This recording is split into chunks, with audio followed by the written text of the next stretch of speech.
irmãos, nós estamos iniciando, com a graça do nosso Deus, mais um estudo aqui da Igreja Presbiteriana de Bento Gonçalves. Nós queremos saudar aqueles que têm nos acompanhado, nossos queridos amigos, pelo nosso canal no YouTube. Meus irmãos, que a graça e a paz do Senhor Jesus seja com todos. Nós tivemos aqui um momento muito bom de oração e agora nós queremos passar para o estudo, a sequência do estudo da Palavra de Deus. E eu gostaria desde já de pedir que todos abríssemos as Escrituras no capítulo 2 do livro do profeta Ageu. Capítulo 2, profeta Ageu, ainda nos utilizando da nossa versão Almeida Revista e Atualizada, que é a base para os nossos estudos, nossas escolas bíblicas e também para os nossos cultos.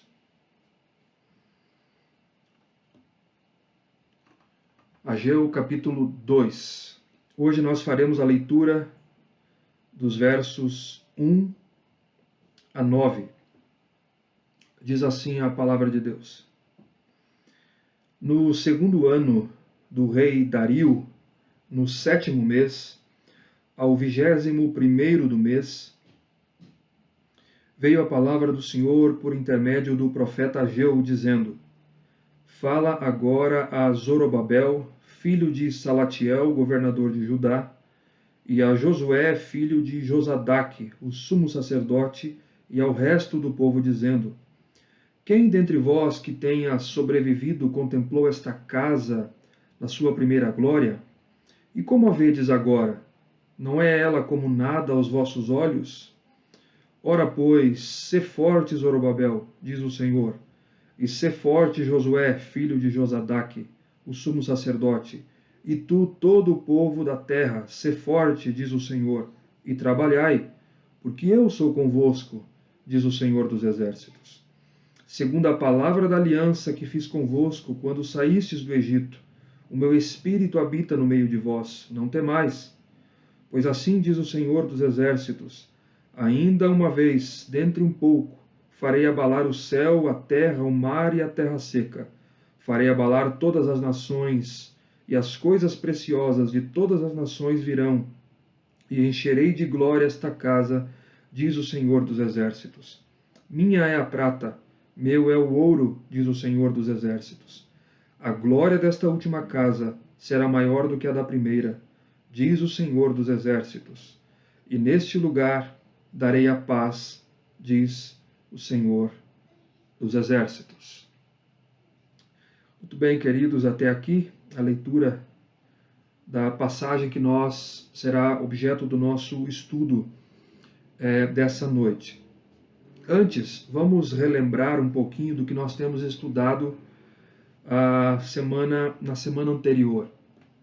Nós hoje estamos no 4º estudo em Ageu e lembrando que o livro ele é dividido em 2 partes, capítulos 1 e capítulo 2, que nós iniciamos hoje, o capítulo 2. Este capítulo ele centraliza o seu foco no povo de Judá. Mas lembremos aqui que é o foco da maneira como eu dividi os estudos aqui, e muitos outros teólogos, expositores fazem isso. A datação que o livro nos apresenta, que nos permite dividi-lo em 4 mensagens de Ageu, em 4 sermões aqui. Todos eles no 2º ano do reinado de Dario, que começou a reinar em 522, e os sermões, as mensagens de Ageu, cobrem o ano 520. A primeira mensagem cobre todo o capítulo 1 que nós vimos, que vai dos versos 1 a 15, que nós estudamos. Só a primeira mensagem, que é um chamado para a reconstrução do templo, que se dá no 6º mês, no 1º dia do mês, capítulo 1, verso 1, que nós estudamos. Onde Ageu, ele chama o povo de Deus, que retornara do exílio, para se arrependerem da sua indiferença e negligência, e para deixarem de buscar os seus próprios interesses, as suas próprias casas, adorná-las, casas apaineladas, para então dedicarem-se à casa de Deus para completar a reconstrução do templo de Deus que fora iniciado logo após o retorno. A sua mensagem, então, ela foi de exortação, de repreensão devido ao descaso do povo na reconstrução do templo. E a primeira mensagem nós dividimos em duas partes. A primeira é dos versos 1 a 11, onde nós estudamos a indiferença do povo.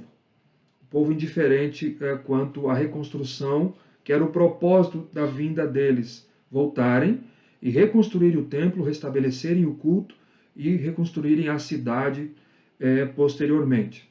Mas o povo estava indiferente quanto à vontade de Deus e às suas prioridades, ou a verdadeira prioridade, que eram o reino de Deus. E dos versos 12 a 15, a segunda parte, foi a resposta do povo. O povo se arrependeu, houve o arrependimento do povo. Nós percebemos no verso 12 que eles atenderam a voz do Senhor e eles temeram ao Senhor. E no verso 13, o profeta levantado por Deus traz uma mensagem ao povo. O povo recebe a promessa de Deus. O profeta certifica o povo de que o Senhor era com eles por conta disso. E no verso 14 diz que Deus desperta então o espírito dos líderes, tanto de Josué quanto de Zorobabel, e o espírito do povo para a obra.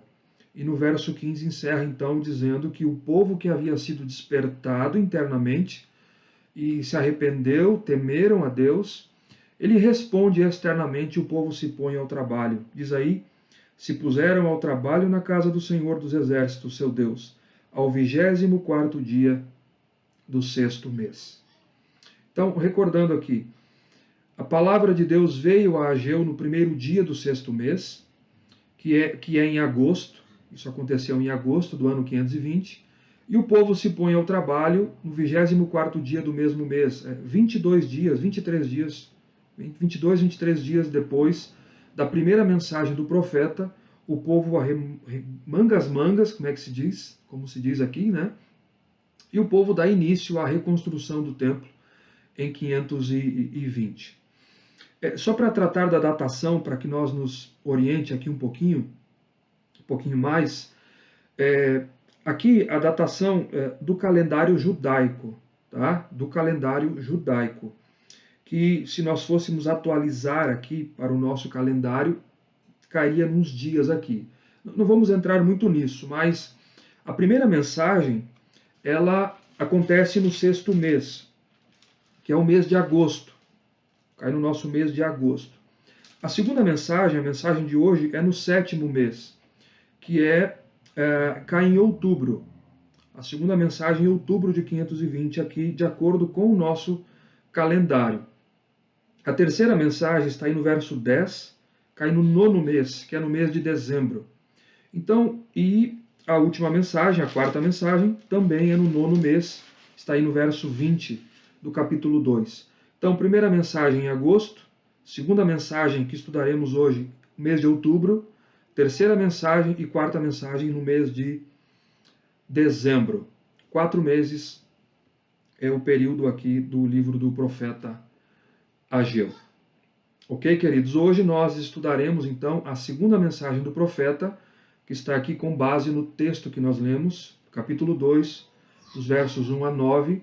Ela acontece no 7º mês, diz aí, no 21º dia do mês, ou seja, em outubro de 520. Então hoje nós estudaremos a segunda mensagem do profeta Ageu. Está aí no texto que nós lemos, no capítulo 2, dos versos 1 a 9, e ela acontece no 7º mês do 21º dia do mês, ou seja, no mês de outubro do ano 520. Primeiramente, meus irmãos, o propósito desta mensagem. Esta segunda mensagem aqui, ela é uma mensagem de encorajamento de Deus ao povo de Deus. Este é o ponto aqui do estudo de hoje. Tá? O povo que foi despertado internamente pelo próprio Deus, e em temor a Deus, o povo, atendendo à voz de Deus, inicia o trabalho. agora o povo é encorajado e incentivado a perseverar no trabalho da reconstrução. Nós sabemos que iniciar, às vezes, é mais fácil do que prosseguir, do que persistir, do que dar sequência no que nós iniciamos. E nós temos que lembrar a importância da reconstrução do templo aqui. Deus havia dito que agradaria a Deus, o povo deveria fazer isso porque Deus seria glorificado com isso. É o que Deus disse aqui no capítulo 1. Significava a restauração da verdadeira adoração em Jerusalém e atrairia a atenção e daria testemunho às nações incrédulas que observavam o retorno do povo a Jerusalém. Então esse é o ponto aqui, encorajar o povo de Deus a perseverar no trabalho da reconstrução. Qual era o contexto aqui, para que fique entendido?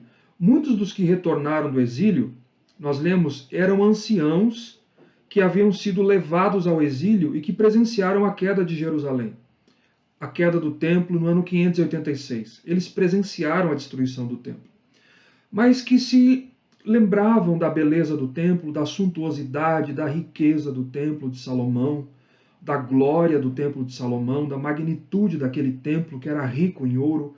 E quando eles começaram a construção, 16 anos antes, recordando aqui que eles chegam em Jerusalém, da Babilônia, em 536, eles constroem o altar, oferecem um culto a Deus, o altar de sacrifícios para o culto a Deus, e eles lançam os fundamentos do templo, 536.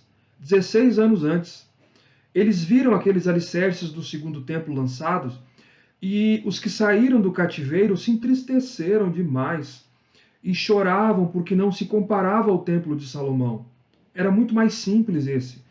Eles olhavam para o projeto de reconstrução, as lembranças daquela magnitude do templo de Salomão, em comparação com aquilo que eles estavam vendo, foi motivo de grande desencorajamento. Nós lemos isso e vamos ler de novo. Aqui o desânimo entre eles, que poderia ser facilmente, o povo mais jovem particularmente, poderia facilmente ser influenciado, porque eles não haviam visto o templo de Salomão, porque eles nasceram na Babilônia, muitos nasceram no cativeiro. Vamos ler esse texto novamente, em Esdras capítulo 3. Esdras capítulo 3, dos versos 8 a 13. Vamos ler novamente aí. Depois de Crônicas, segundo Crônicas, Esdras, capítulo 3, versos 8 a 13. Vai falar aqui exatamente a respeito do lançamento dos alicerces do templo. E o que aconteceu? Houve uma mistura, uma mescla de choro e de alegria. Ou seja, os jovens se alegravam, porque eles estavam vendo o templo sendo reconstruído. E os mais anciãos choravam em comparação quando eles lembravam do templo de Jerusalém, de Salomão. Veja aí, no segundo ano da sua vinda à casa de Deus, em Jerusalém, no segundo mês, Zorobabel, filho de Sealtiel, e Jesua, filho de Josadaque, que é Josué, e os outros seus irmãos, sacerdotes e levitas, e todos os que vieram do cativeiro a Jerusalém, começaram a obra da casa do Senhor, e constituíram levitas da idade de 20 anos para cima para superintenderem. Então se apresentam Jesua com seus filhos e seus irmãos, Cadmiel e seus filhos, os filhos de Judá, para juntamente vigiarem os que faziam a obra da casa de Deus, bem como os filhos de Renadade e seus filhos e seus irmãos, os levitas. Verso 10. Quando os edificadores lançaram os alicerces do templo do Senhor, apresentaram-se os sacerdotes paramentados e com trombetas, e os levitas, filhos de Asaf, com símbolos, para louvarem o Senhor, segundo as determinações de Davi, rei de Israel.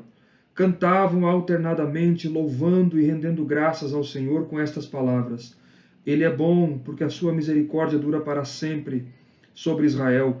E todo o povo jubilou com altas vozes, louvando ao Senhor por se terem lançado os alicerces da sua casa.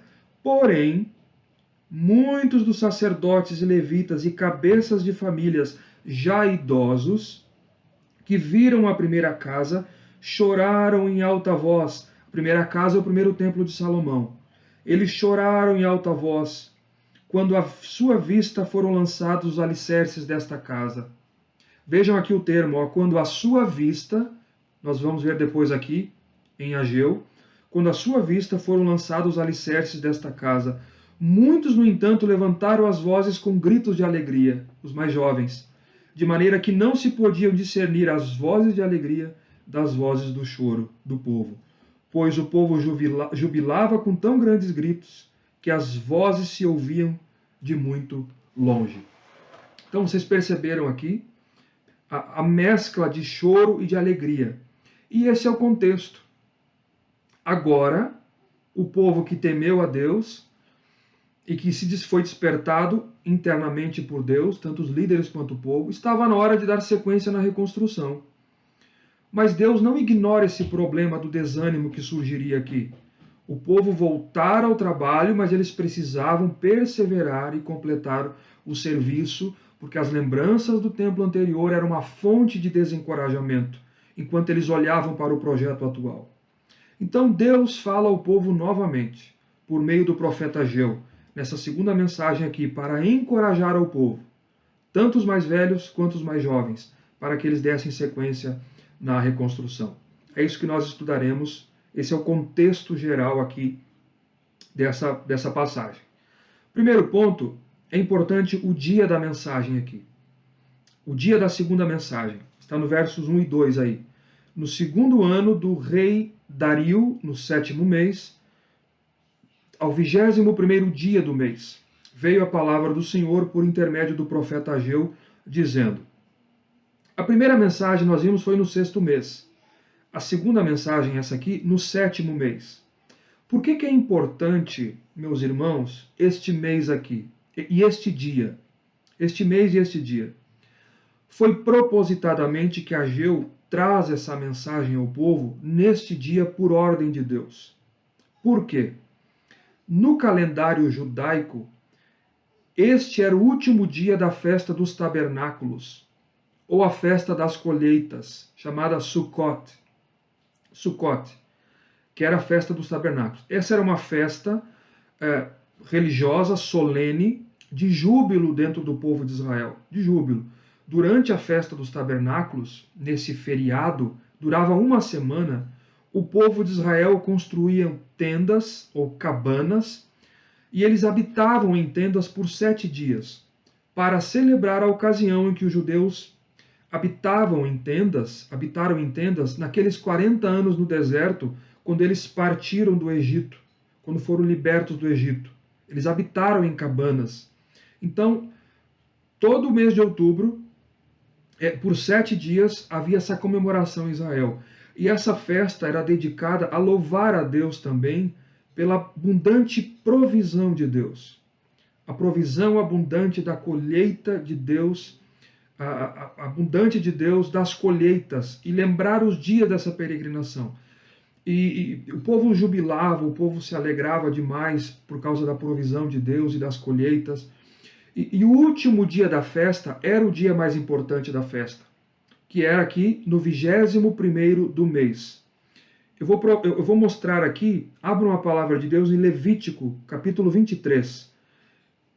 Nós vamos entender esse ponto aqui, que fala dessa festa. Levítico 23. Vamos folhear a palavra de Deus aqui, já que é um estudo, né? Estudo bíblico. Levítico, capítulo 23, verso 33 a 44.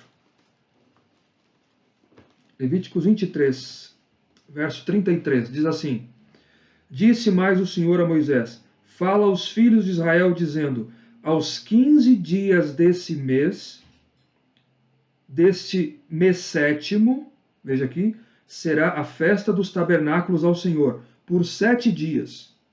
Então começa no 15, o 7º dia é o dia 21, 21º do mês, que é o que Ageu diz aqui. O primeiro dia haverá santa convocação, nenhuma obra servil fareis, 7 dias oferecereis ofertas queimadas ao Senhor, ao 8º dia tereis santa convocação, oferecereis ofertas queimadas ao Senhor, é reunião solene, nenhuma obra servil fareis. São estas as festas fixas do Senhor que proclamareis para santa convocações, para oferecer ao Senhor oferta queimada. E aí ele vai descrevendo aqui a festa. Verso 39. Porém, aos 15 dias do mês sétimo, quando tiverdes recolhido os produtos da terra, celebrareis a festa do Senhor por 7 dias. Ao primeiro dia e também ao 8º haverá descanso solene. No primeiro dia tomareis para vós outros frutos de árvores formosas, ramos de palmeiras, ramos de árvores frondosas e salgueiros de ribeiras, e por 7 dias vos alegrareis perante o Senhor vosso Deus. Celebrareis esta como festa ao Senhor por 7 dias, cada ano. É estatuto perpétuo pelas vossas gerações. No mês sétimo a celebrareis. 7 dias habitareis em tendas de ramos. Todos os naturais de Israel habitarão em tendas, para que saibam as vossas gerações que eu fiz habitar os filhos de Israel em tendas, quando os tirei da terra do Egito. Eu sou o Senhor vosso Deus. Assim declarou Moisés as festas fixas do Senhor aos filhos de Israel. E aqui o texto diz que foi no 7º mês, o 21º dia do mês. O último dia. Deus escolheu este dia para levantar Ageu a entregar a mensagem ao povo. A mensagem ao povo. E note a importância da ênfase que Deus quer dar aqui. Deus quer puxar o fio da memória do povo, do que Deus queria que o povo fizesse e que o povo estava fazendo aqui. Talvez a maior ênfase seja essa, que a dedicação do Templo de Salomão foi por ocasião da festa dos tabernáculos também. Salomão aguardou para dedicar o templo nesta festa aqui, que Moisés estabeleceu aqui. 1 Reis, capítulo 8, verso 2. 1 Reis, capítulo 8, verso 2. Se você abrir aí.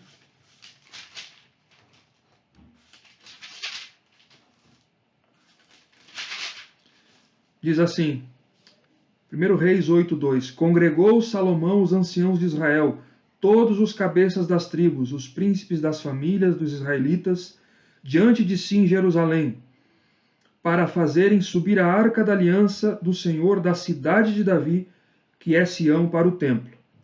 Todos os homens de Israel se congregaram junto ao rei, na ocasião da festa, no mês de Etanim, que é o 7º. O mês de Etanim é o mês de Etanim ou Tisrei, que em hebraico é setembro ou outubro, particularmente aqui outubro. Então, o que é que Deus... Por que eu estou lendo esses textos? A ênfase que Deus quer dar. Mostrar que foi exatamente nesse dia aqui que o Templo de Salomão foi dedicado ao Senhor. E aqui Ageu, exatamente no último dia da festa, no dia mais importante, ele traz a mensagem de Deus ao povo. Exatamente para que o povo fizesse essa associação com o passado e aguçasse a memória do povo aqui. Exatamente isso. Só um detalhe aqui, histórico, 500 anos depois, se você abrir em João, capítulo 7, Evangelho de João, capítulo 7, verso 37 e 38. João, capítulo 7, verso 37 e 38. No momento exato, Jesus faz a mesma coisa. No momento exato e mais importante da festa, Jesus se põe de pé e proclama a mensagem de Deus. Veja aí. João 7, verso 37. No último dia, o grande dia da festa. Que festa é essa? Festa dos tabernáculos. Levantou-se Jesus e exclamou: Se alguém tem sede, venha a mim e beba. Quem crer em mim, como diz a Escritura, do seu interior fluirão rios de água viva. E ele disse isso com respeito ao Espírito Santo que haveriam de receber os que nele crescem. A solenidade desse dia que Deus levanta o profeta Ageu para falar ao povo, esse dia tão importante. E para encorajá-los, Deus diz a Ageu, verso 2, Ageu fala agora a Zorobabel, filho de Salatiel, governador de Judá, e a Josué, filho de Josadaque, o sumo sacerdote, e ao resto do povo. Se levante nesse dia, nesse momento, e diga ao povo. Mais uma vez aqui Deus chama Ageu para levar a mensagem aos líderes, Zorobabel e Josué, governador civil e o líder religioso. E percebam agora a diferença, o contraste, diferente do capítulo 1, verso 1, ele diz agora, e ao resto do povo também. Capítulo 1, verso 1 não tinha isso. Só a Zorobabel e a Josué. Agora Deus diz, fala ao resto do povo também, ao remanescente fiel do povo de Deus. Ele inclui todo o povo agora exatamente para encorajar todo o povo. Porque o enfoque do capítulo é esse, é o povo de Judá. E o povo que atendeu a voz de Deus, o povo que temeu a Deus. Está aí no capítulo 1, verso 15. Porque eles voltaram ao trabalho de Deus. É importante saber disso porque Deus aqui ele une os líderes e o povo. Diga aos líderes e diga ao povo. E então vem a mensagem aqui no verso 3. No verso 3, após entender a importância do primeiro dia, que é o primeiro ponto aqui meu, né? O dia da mensagem, em que Deus levanta Ageu para proclamar. O verso 3 trata do evidente desânimo e desencorajamento do povo que eu mencionei aqui no contexto. Deus aborda isso exatamente nesse dia. Diz assim no verso 3: Quem dentre vós que tenha sobrevivido contemplou esta casa na sua primeira glória? E como a vedes agora, não é ela como nada aos vossos olhos? Esse desânimo aqui está registrado no texto de Esdras que nós lemos. Os mais velhos podiam lembrar-se da beleza, do esplendor do antigo templo. E o verso sugere que muitos aqui, esse verso 3, estavam desencorajados pela inferioridade dessa construção comparado ao que era o templo de Salomão. Ficaram com pouco ânimo quando eles olhavam para a fundação do templo que havia sido lançado, inacabado, em ruínas, inferior e sem a magnitude do templo de Salomão, que com certeza não seria, materialmente falando, isso seria um grande desencorajamento a todos. E em termos de construção, é verdade, porque o novo templo era incomparavelmente inferior ao templo de Salomão. Incomparavelmente inferior. Se você ler 1 Reis, capítulo 6, ele era repleto de ouro. Se você abrir aí em 1 Reis, capítulo 6, fala do templo de Salomão, a riqueza em ouro era incalculável, irmãos, incalculável. 1 Reis, capítulo 6, o texto chega a dizer, veja aí no verso 21, eu nem vou... Aqui nos primeiros versos, tem toda a medida do templo. A casa, verso 2, a casa que o rei Salomão edificou ao Senhor era de 60 côvados de comprimento, um côvado mede em média de 45 centímetros, um côvado. 60 côvados de comprimento, 20 de largura, 30 de altura. Ele vai dando as medidas aqui do pórtico diante do templo, da casa. Ele fala do Santo dos Santos aqui no verso 5. E as medidas ele dá, eu peguei as medidas para vocês. Verso 21. Por dentro, Salomão revestiu a casa de ouro puro, no verso 21, e fez passar cadeias de ouro por dentro do Santo dos Santos, que também cobrira de ouro o Santo dos Santos. Então, esse edifício que Salomão construiu aqui, para resumir o capítulo, vocês leiam como pano de fundo depois, pegando essa medida aqui, em Moriá, em Jerusalém, que substituiu o tabernáculo, ele foi construído em 959 a.C. e ele foi destruído em 586 pelos babilônios. Esse templo aqui, quando ele diz 60 côvados de comprimento, ele media de comprimento 27 metros de comprimento, 9 metros de largura e 13 metros e meio de altura. Ele era dividido, se você ver as medidas aqui, é muito claro, ele era dividido em duas partes. O Santíssimo, que era o Santo dos Santos, que media 9 metros de comprimento. Vocês viram aqui no verso 21, coberto de ouro, tudo de ouro. O lugar santo, que é onde o sacerdote entrava, media 18 metros, era o dobro do Santo dos Santos.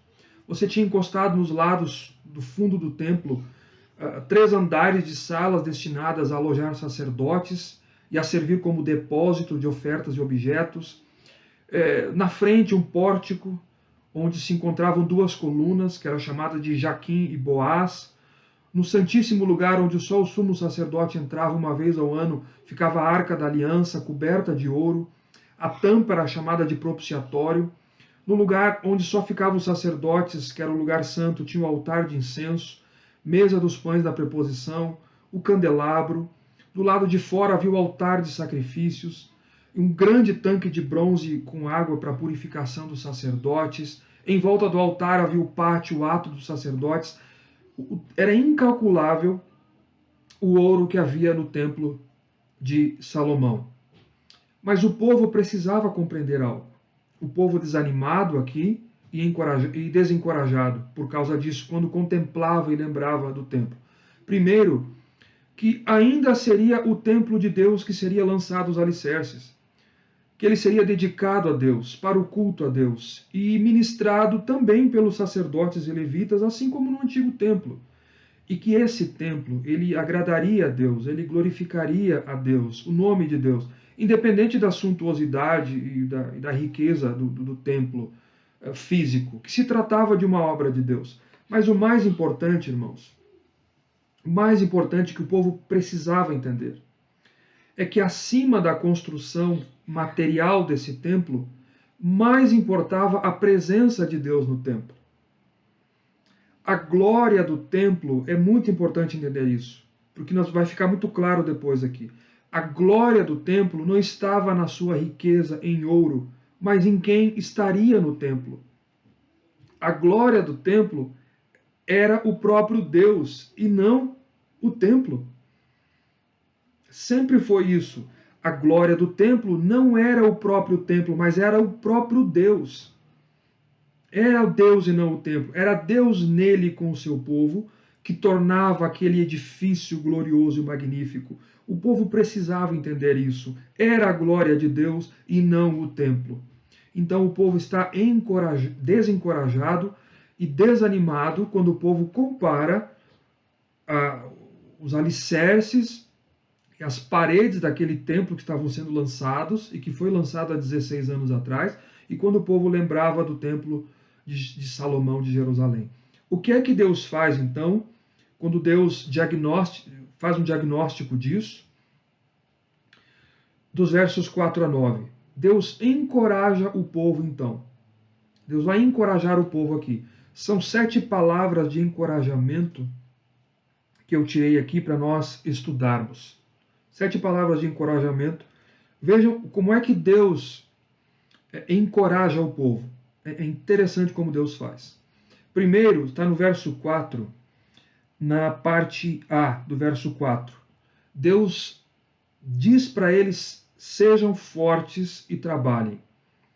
Deus diz para eles serem fortes. Vejam aí. Ora, pois, sê forte, Zorobabel, diz o Senhor. Sê forte, Josué, filho de Josadaque. Ao líder religioso e ao líder civil, sejam fortes. E tu, todo o povo da terra, seja forte, diz o Senhor, e trabalhem. Trabalhai. É muito interessante fazer um paralelo histórico aqui para nós compreendermos o que é que Deus quer puxar a memória do povo e aguçar a memória do povo também. Essa tríplice repetição aqui, de sejam fortes, seja forte, seja forte, é uma maneira enfática de Deus encorajar os líderes e o povo a perseguir no trabalho. Mas essas palavras são ditas exatamente para recordar o povo da sua história e da história de Deus com o povo. Da história de Deus com o povo. Lembrava 2 eventos aqui. 2 eventos nos traz a memória, que possivelmente trouxe a memória do povo aqui. Primeiro, as próprias palavras de Deus a Josué, sucessor de Moisés, para encorajar Josué a liderança do povo e a entrada na terra de Canaã e a conquistar Canaã. Abram aí em Josué capítulo 1.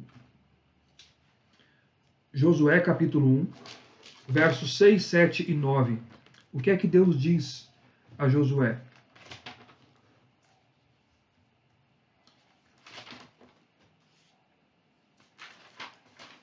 Depois de Deuteronômio, depois do Pentateuco, começa, depois da morte de Moisés, está aí no capítulo 34 de Deuteronômio,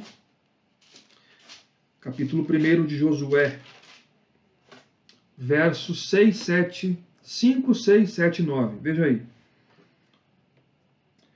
Ninguém te poderá resistir todos os dias da tua vida. Como fui com Moisés, assim serei contigo. Aqui é Deus falando a Josué, sucessor de Moisés. Não te deixarei, nem te desampararei. Percebam os termos. Verso 6. Sê forte e corajoso, porque tu farás este povo herdar a terra que sob o juramento prometi dar aos teus pais. Tão somente sê forte e muito corajoso, para ter cuidado de fazer segundo a lei que meu servo Moisés te ordenou. Verso 9. Não te mandei eu? Sê forte e corajoso. Não temas, nem te espantes, porque o Senhor teu Deus é contigo por onde quer que andares. Esse tríplice encorajamento aqui, vocês perceberam? Em Josué, verso 6, ser forte. Verso 7, ser forte. Verso 9, ser forte. Agora, o contexto mais importante é quando Davi, o pai de Salomão, exatamente as utilizou para encorajar Salomão aqui na construção do templo, em pelo menos 3 momentos também. Primeiro, Crônicas, capítulo 22, depois de Reis. Primeiro, Crônicas, capítulo 22.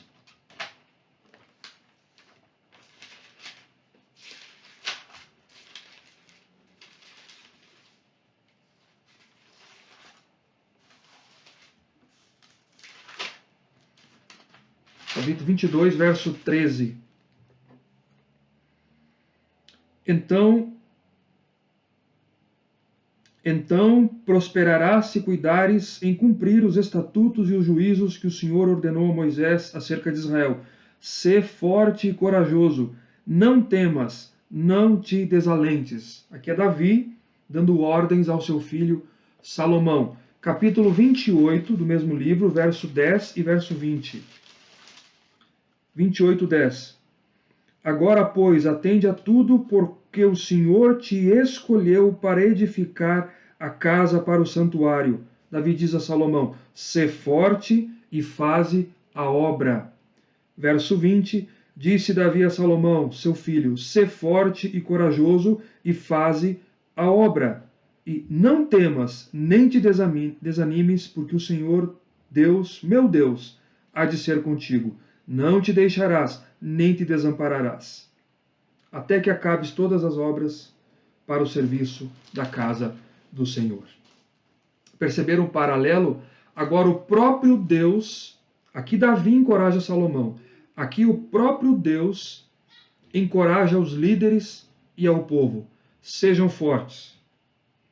Sejam fortes. A mesma palavra que Deus havia dito a Josué, as mesmas palavras que foram ordenadas Davi dizer a Salomão, que Davi disse a Salomão, Deus diz aqui nessa tríplice repetição: sejam fortes e trabalhem. Esse é o primeiro encorajamento de Deus aos líderes e ao povo. O segundo, Deus dá a base aqui, a razão para esse encorajamento. Está na parte B do verso 4. A promessa da presença de Deus com o povo. Deus diz assim: sê forte, diz o Senhor, e trabalhai, porque eu sou convosco, diz o Senhor dos Exércitos. Eu sou convosco. Esse era o antídoto para o desânimo e para o encorajamento do povo. Esse era o antídoto. A promessa da presença de Deus com o povo.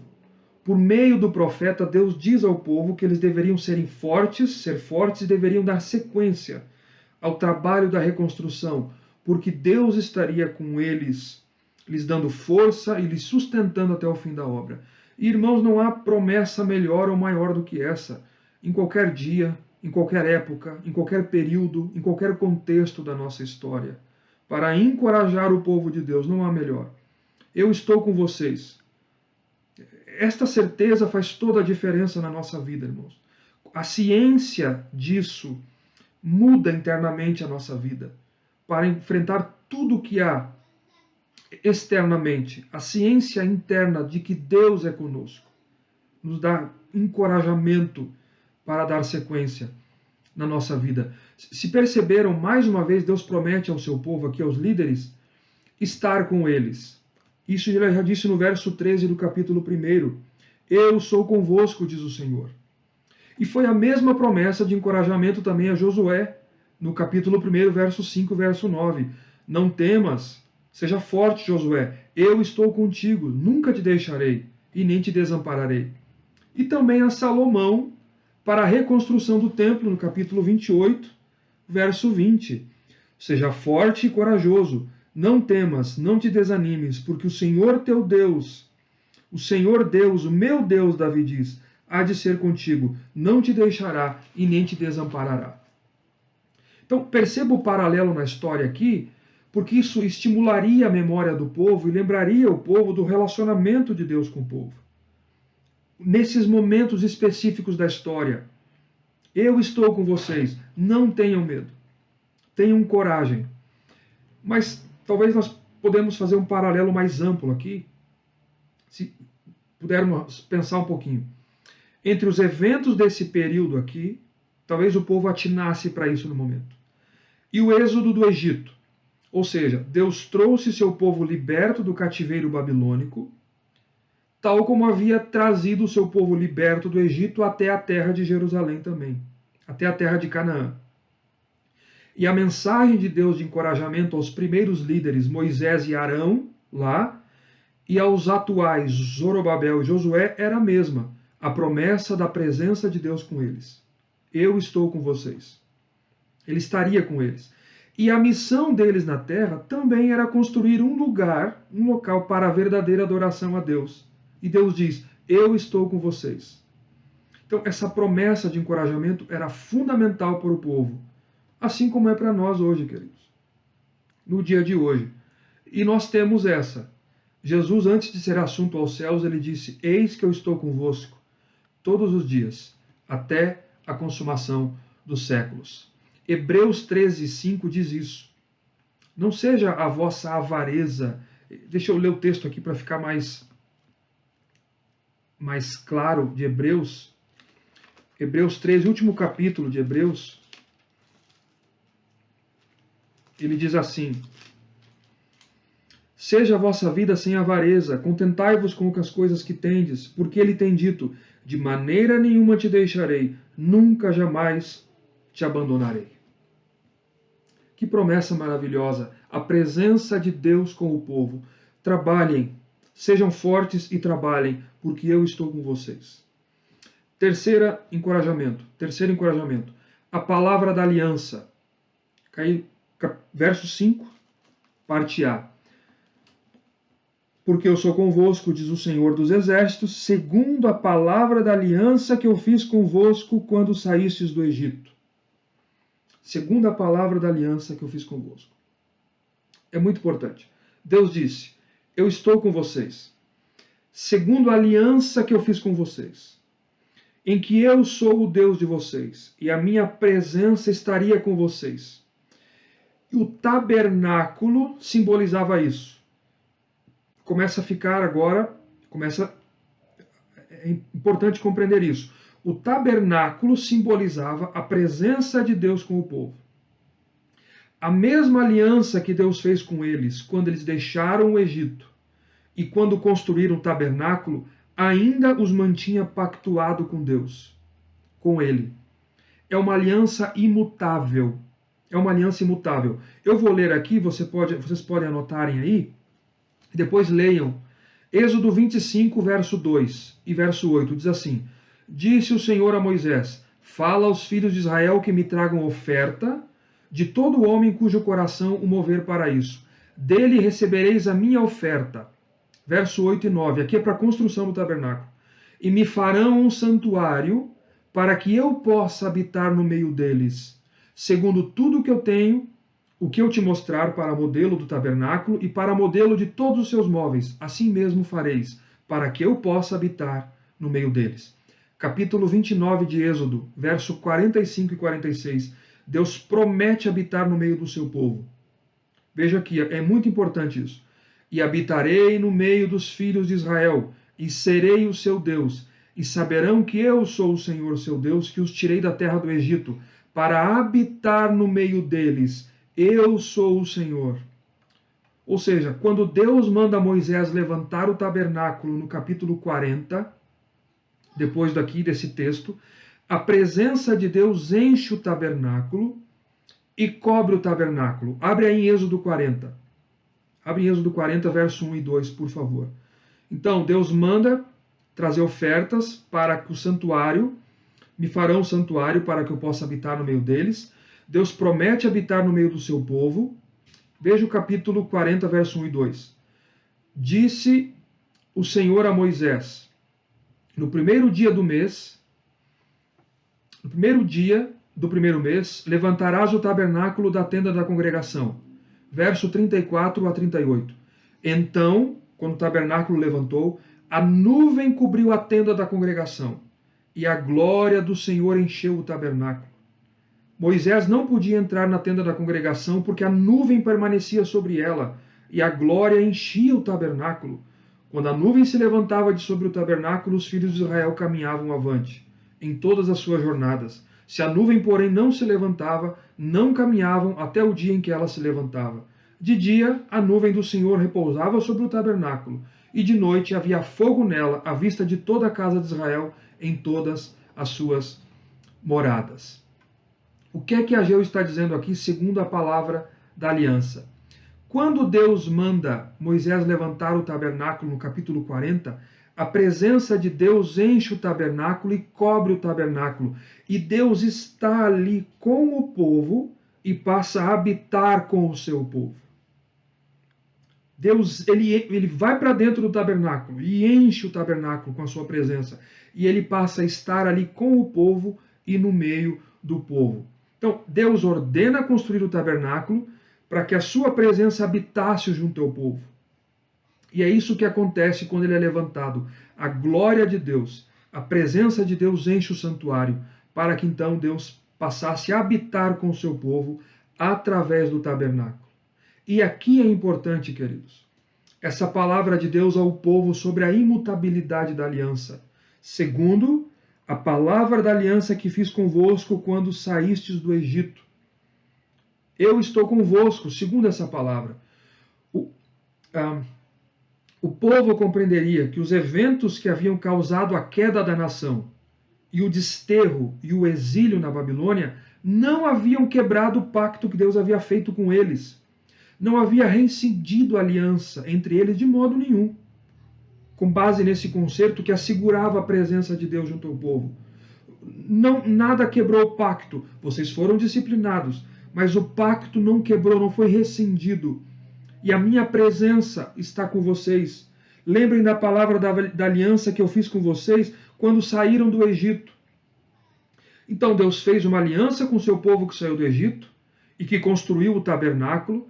A sua presença foi para o tabernáculo, encheu o tabernáculo, e em virtude dessa aliança é assegurada a presença de Deus com eles na reconstrução do templo. Na reconstrução do templo.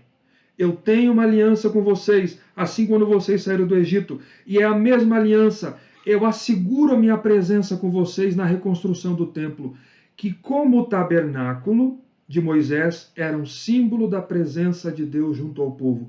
Era Deus habitando com o seu povo. Que promessa maravilhosa! Aliança de Deus com o povo. Tem encorajamento melhor, queridos? Tem encorajamento melhor do que esse? Em João 1,14 o apóstolo diz: e o verbo se fez carne e habitou, tabernaculou entre nós, que é Jesus Cristo. Já veremos isso daqui a pouco. A palavra da aliança que eu fiz com vocês. Quarto encorajamento. O meu espírito habita no meio de vós, por isso não temais. Por isso não temais. Está na parte B do verso 5. Segundo a palavra da aliança que eu fiz convosco, quando saístes do Egito, o meu espírito habita no meio de vós, por isso não temais. Essa é a implicação da palavra da aliança. Por isso sejam fortes, e por isso não temam. Essas palavras encorajariam o povo, porque eles lembrariam que da mesma maneira que o Espírito de Deus estava com o povo quando saíram do Egito, peregrinaram pelo deserto, e quando construiu o tabernáculo, o Espírito de Deus estava com os cativos que retornaram da Babilônia. Por isso, Ageu diz, por ordem de Deus, diga ao meu povo que eles não temam. O meu Espírito está com vocês, assim como estava com os vossos pais quando saíram do Egito. Trabalhem, mãos à obra, mãos à obra. É interessante que o profeta contemporâneo de Ageu, que era Zacarias, ele recebeu uma mensagem da parte de Deus para falar a Zorobabel também, a confiar na ação do Espírito, para que ele confiasse na ação do Espírito. Ele diz a Zorobabel isso, está no capítulo 4, dos versos 4 a 6, que é o livro depois de Ageu aqui. Diz assim, então perguntei ao anjo que falava comigo, meu senhor, o que é isso? Respondeu-me o anjo que falava comigo, não sabes tu o que é isso? Ele respondeu, não, meu senhor. Prosseguiu ele e me disse, esta é a palavra do Senhor a Zorobabel. Zorobabel, não por força nem por poder, mas pelo meu espírito, diz o Senhor dos Exércitos. Pelo meu espírito. Por isso não temais. O meu espírito habita no meio de vocês. Trabalhem, mãos à obra. A obra é minha, não temam. Porque a minha aliança consiste nisso. Eu estou com vocês, não temam a oposição. Não temam a falta de recursos. Não tenham medo dos desafios. A obra é minha. O meu espírito está no meio de vocês. É pelo meu espírito. Essa é a maneira eficaz de Deus encorajar o seu povo a não desistir. E eu repito, meus irmãos, ainda é a melhor maneira para prosseguirmos servindo a Deus e realizando a obra de Deus nesse mundo, apesar de nós e apesar das circunstâncias. Ainda é. Todo medo, o medo de qualquer coisa, perde essa verdade de vista. É pelo meu espírito. O meu espírito habita no meio de vocês. Eu estou com vocês. Lembrem da palavra da minha aliança. O receio de abrir mão de algo pelo reino de Deus, seja nós mesmos ou de algo em prol do reino de Deus, perde essa verdade de vista. Eu estou no meio de vocês. Então, para concluir, aqui compreendemos o todo da mensagem de encorajamento de Deus nessas 4 palavras de encorajamento. Sejam fortes, não tenham medo e trabalhem, mãos à obra, porque eu estou com vocês. Eu estou no meio de vocês, segundo a palavra da aliança que eu fiz com vocês quando saíram do Egito. O meu espírito habita no meio de vocês. Da mesma forma que estive com Moisés e o povo por 40 anos, simbolizado pelo tabernáculo, assim eu estou com vocês na reconstrução do templo. Então Deus encoraja o povo a persistir na reconstrução do templo, que era um símbolo também da presença de Deus. Vamos para o quinta palavra de encorajamento de Deus ao povo. Deus diz aqui, versos 6 e 7,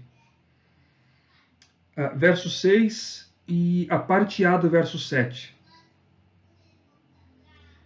Até isso, verso 6 e a primeira parte do verso 7. Deus é o Senhor quem governa o mundo, por isso o triunfo é garantido. Esse é o ponto aqui. Não tem também melhor encorajamento do que esse. Essa é a mensagem de encorajamento. Deus é o Senhor que governa o mundo e por isso o triunfo é garantido. Veja aí, verso 6. Pois assim diz o Senhor dos Exércitos: ainda uma vez, dentro um pouco, farei abalar o céu, a terra, o mar e a terra seca. Farei abalar todas as nações. Farei abalar todas as nações. Essa mensagem de encorajamento aqui, para compreender o porquê que Ageu disse isso, ela foca todas as oposições que o povo estava sofrendo na terra desde o início. Todas as oposições. O decreto do rei persa que mandou suspender a construção, assim como a oposição dos samaritanos, dos povos vizinhos ao redor de Israel. Toda a oposição. Então, além da simplicidade do segundo templo, em comparação ao templo de Salomão, toda a oposição enfrentada no retorno dos exilados, esta era a outra causa de desânimo e desencorajamento. Não era só o templo de Salomão em comparação com esse templo que estava sendo construído, mas era toda essa oposição que eles estavam enfrentando. E a mensagem de encorajamento é esta aqui: não tenham medo. Eu sou o Senhor do mundo. Eu sou o Senhor do mundo. Ainda uma vez, diz aqui, ainda uma vez, dentro de um pouco, farei abalar o céu e a terra, o mar e a terra seca. Farei abalar todas as nações. O Senhor é o governante do mundo, dos povos e do seu povo, e não os persas ou os povos. Quem define qual será o destino do povo de Deus é o Deus que comanda o universo, e não os opositores ou as nações vizinhas que se opõem. Não tenham medo. Essa é a mensagem de Deus. A oposição não subsistirá contra o povo de Deus. É Deus quem governa o mundo. Se você observar na terra, o contexto de Esdras, o povo chega na terra, tem oposição dos samaritanos. E os samaritanos chegam a enviar cartas ao rei persa, tentando embargar a obra. E o rei persa, que não era mais Ciro, ele suspende a obra, suspende a reconstrução, e o povo fica 16 anos parado. Já vou ver um pouquinho mais disso aí com vocês. Mas aqui toda a oposição que eles enfrentaram, seja daquele governante ou dos próprios dos povos em volta, isso traria um grande desencorajamento ao povo. E a mensagem de Ageu é exatamente essa: é Deus quem governa o mundo. Por isso não temam. Deus diz: eu farei abalar todas essas nações. Eu estou assentado no trono do universo. Eu governo o mundo e não as nações e os seus reis. Por isso não tenham medo. Qualquer tipo de oposição ou intento nesse mundo contra vocês, eu abalarei. É isso que Deus está dizendo. Eu abalarei. Não temam. E, irmãos, a história confirma isso. A história confirma que o triunfo de Deus é garantido porque ele é o Senhor do universo e do povo dele, da história, do mundo.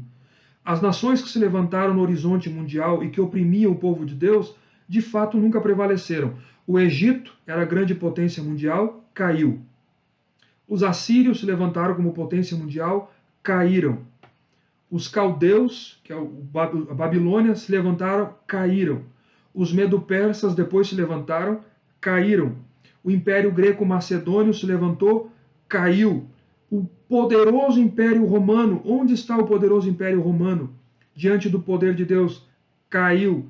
Porque o único rei, e aqui as pessoas têm que ter a mente de Deus para compreender isso.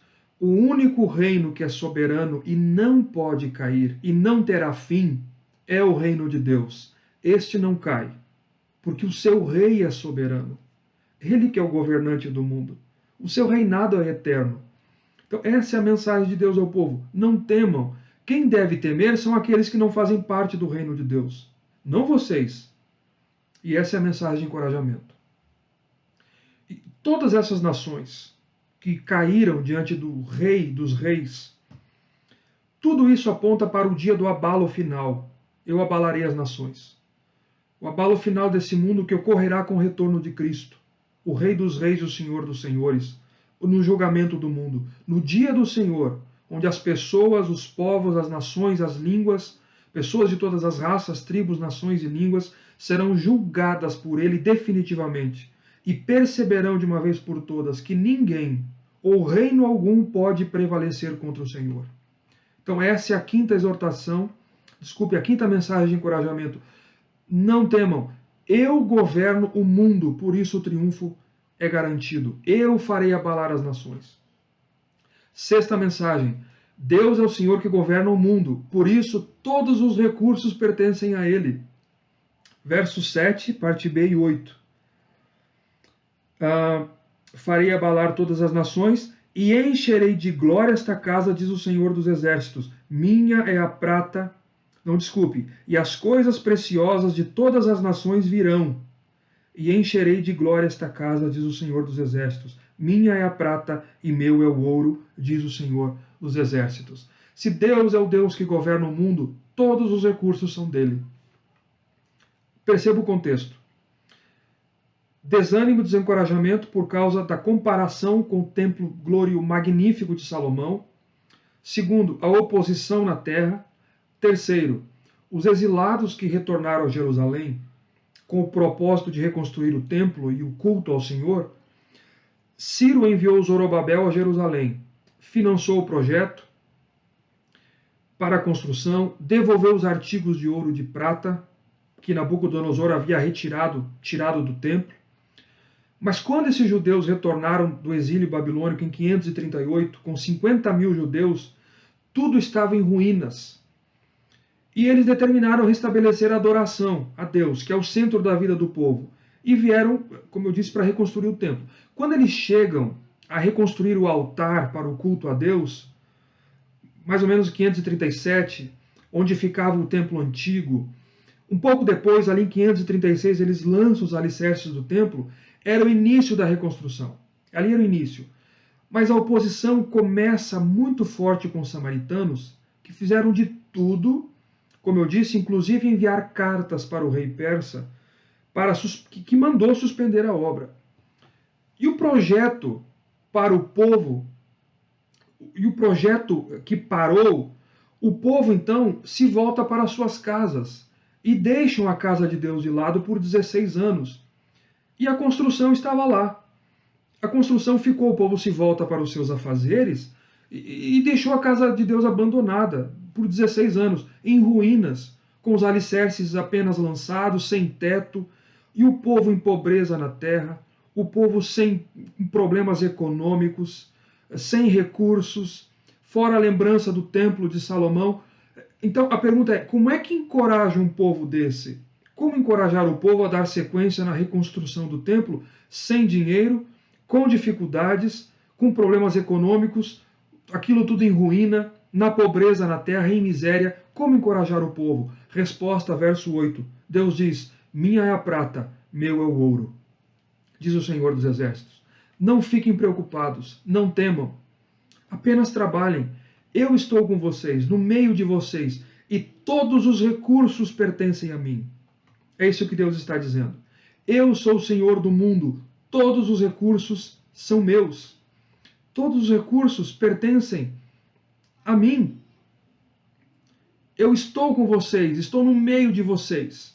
E todas as coisas preciosas de todas as nações virão. Estas coisas, o ouro, a prata, que são preciosas e são desejadas por todas as nações, virão, porque esses recursos existentes, adquiridos das nações e que elas acham que são delas, é meu. Tudo é de Deus. Do Senhor é a terra, a sua plenitude, o mundo e aqueles que nele habitam. Deus diz: minha é a prata, meu é o ouro, diz o Senhor dos Exércitos. Eu tomo quando eu quiser. E quando ele quiser, ele traz para que a sua obra avance. É como se Deus estivesse dizendo: vocês lembram do ouro que foi utilizado no templo de Salomão? Todo aquele ouro, aquela suntuosidade, é meu. E todo o ouro e prata e riqueza que as nações te utilizam, é meu. E eu pego quando eu quero. Eu tomo quando eu quiser. Esse recurso de todas as nações virão até aqui. Virão até vocês. Será depositado aqui. Vocês herdarão esses recursos. E eu encherei de glória essa casa. Os recursos virão, o templo será reconstruído e será cheio da presença da glória de Deus diante de todas as nações. E quando isso acontecer, quando a minha glória encher esta casa, o meu povo e as nações serão atraídas a mim. Interessantíssimo isso. Séculos depois, o rei Idumeu, que era o Herodes o Grande, aquele que mandou matar as crianças em Belém, em 20 a.C., ele ampliou esse templo. E ele foi tão embelezado e ampliado que as obras só encerraram em 64 d.C. Foi chamado Templo de Herodes. Ela foi totalmente concluída, mas foi em 46 anos, segundo o Evangelho de João, capítulo 2, com as riquezas existentes. Esse templo aqui é chamado o Templo de Herodes, que ele foi remodelado e embelezado por Herodes, esse templo de Zorobabel aqui. Assim Deus encoraja o povo. Não temam e trabalhem, porque os recursos são meus. Minha é a prata, meu é o ouro. A própria festa dos tabernáculos, meus irmãos, tinha esta comemoração. Por isso que eu mencionei um pouquinho dela no início. Esta festa era dedicada a louvar a Deus pela provisão abundante de Deus das colheitas. Também, além de lembrar a peregrinação do povo. E é o que Deus chama Ageu a dizer e encorajar o povo, exatamente no último dia da festa, em que o povo lembrava da provisão da colheita de Deus. Lembrem da minha provisão que sempre foi presente, porque minha é a prata e meu é o ouro. Sempre foi assim, queridos, que Deus esperou do seu povo. Sempre foi assim. Uma aplicação para fechar aqui. Sejam fortes, não temam, mas trabalhem, mãos à obra, porque eu estou com vocês. Lembrem da minha aliança, o meu espírito habita no meio de vocês, eu governo o mundo e as nações, minha é a prata, meu é o ouro, todas as riquezas desse mundo pertencem a mim. Por isso não falta recurso para aquilo que eu ordeno fazer. Não temam, reconstruam o templo, mãos à obra. Essa é a mensagem, queridos. A obra de Deus, ela não para, porque ela é de Deus. Ela é de Deus. Mas se o povo precisa crer e estar disposto a isso.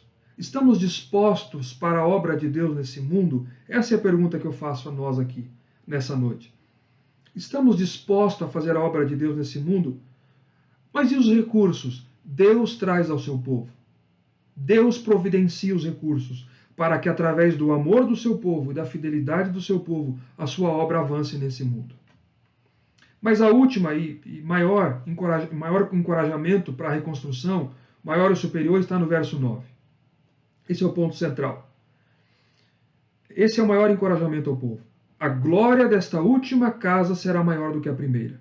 Está aí no verso 9.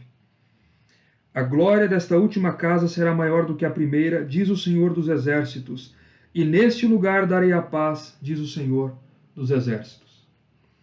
Em primeira mão, os ouvintes desta mensagem poderia parecer demais para eles. Porque vejam só, porque eles olhavam para os alicerces do templo, que estava sendo reconstruído e ainda em ruínas, e lembravam da suntuosidade e riqueza do primeiro templo de Salomão.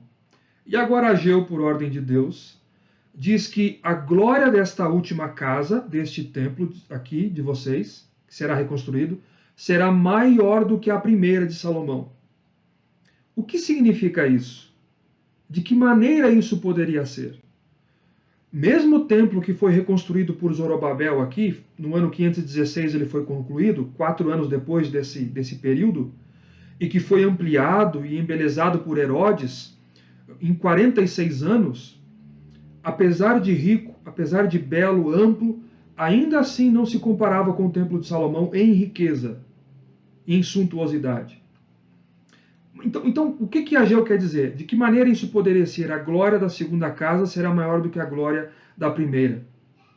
A glória maior é futura. Essa é a resposta. E é maior porque foi realizada na pessoa de Cristo Jesus. Por quê? Porque foi exatamente nesse templo aqui de Zorobabel, remodelado por Herodes, que Jesus entrou e caminhou. O Senhor da Glória entrou nesse templo no primeiro século.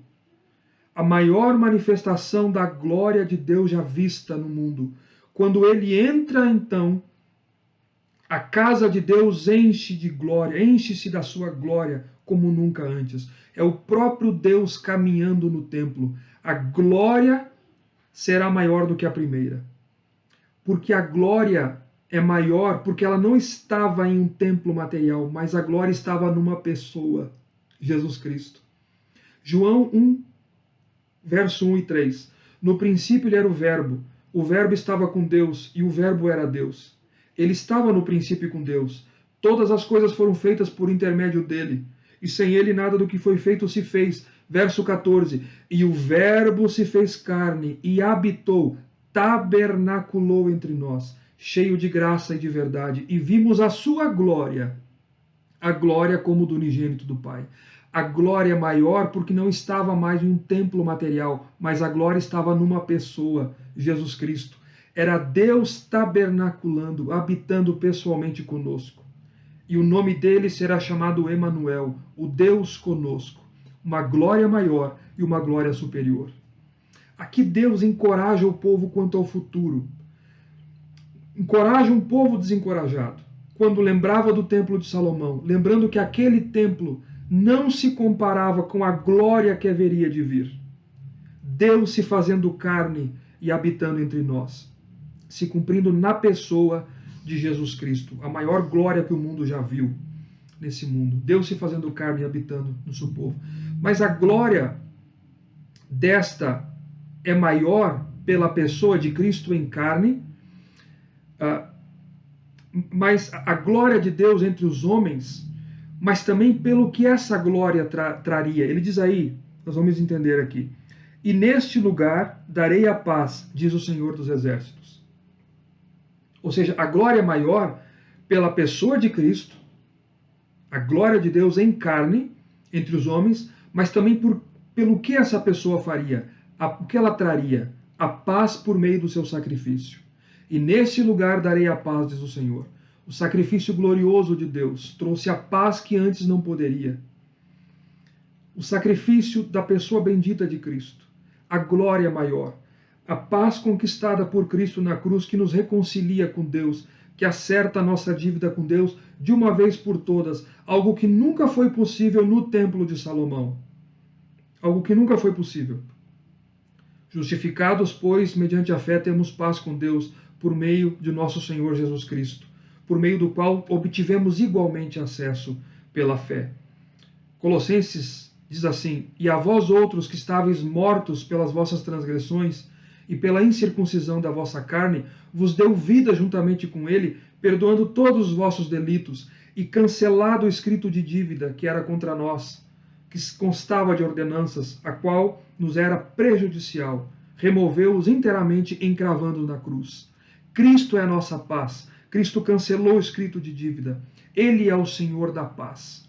Em sua carne ele trouxe paz entre Deus e os homens. Então, queridos, o sacrifício que ele ofereceria em 500 anos depois será muito superior àqueles que foram oferecidos antes dele. E o que era impossível à lei e aos sacrifícios que eram sombras pela enfermidade da nossa carne, hoje somos justificados. O povo seria justificado e teria paz com Deus, que significa ausência de inimizade. E quando ele é assunto aos céus, Jesus envia o seu Espírito Santo. E hoje o povo de Deus é o templo de Deus. Deus não habita em templos, nós somos o templo. A igreja é o templo de Deus, a habitação do seu Espírito. A glória de Deus, por meio do seu Espírito, habita em nós. Nós somos o santuário de Deus. Então, além de estarmos em paz com Deus, Cristo nos concede essa paz que excede todo entendimento pela habitação do Espírito no nosso coração. A glória da segunda casa será maior do que a da primeira, porque ela está na pessoa gloriosa de Jesus Cristo, que habita em nós hoje, o templo do Espírito de Deus. Queridos, essa glória do segundo templo é maior, porque é uma pessoa. É uma referência à encarnação, à pessoa e à obra de Cristo. Deus habitando em nós, e hoje, Deus habitando entre nós, e hoje em nós. Na primeira casa, Deus com o povo no tabernáculo e templo. A da segunda casa, a glória do Deus encarnado entre o povo e dentro do povo. Então não desanimem pela falta da suntuosidade e ouro desse templo, diz o Senhor. Eu sempre fui a glória do templo e não o templo em si. E o que está por vir é muito maior. A minha glória andará no meio de vocês, trará reconciliação e paz eterna entre mim e vocês, e habitará dentro de vocês o meu santuário. Palavras de encorajamento.